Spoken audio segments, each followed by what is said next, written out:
Un des effets secondaires que l'Abilify a et que d'autres molécules ont moins, c'est l'acathisie.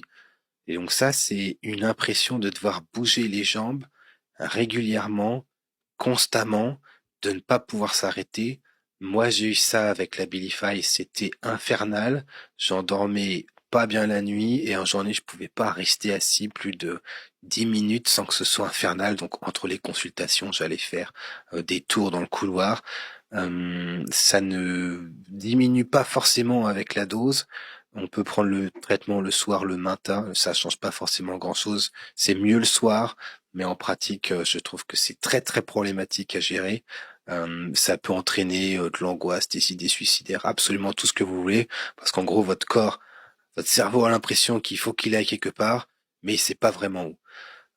Il y a des traitements pour gérer la cathésie. Il y a une méta-analyse qui est sortie. Le problème, c'est que la méta-analyse mélange des études qui ont rien à voir.